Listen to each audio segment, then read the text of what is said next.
Nagsimula lang naman lahat ng kaguluhan na ito noong mangarap ang ating Vice Presidente na maging presidente ng maaga.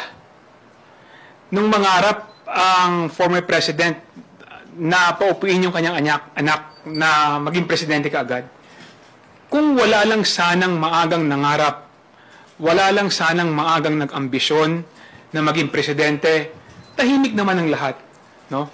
So, binisita namin para mag-happy birthday noong 2021.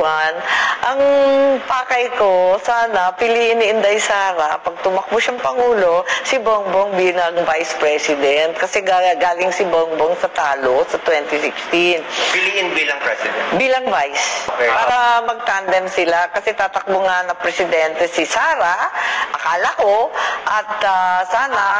Akala ng lahat. Kasi lakas-lakas ni Sara, parang 27% siya.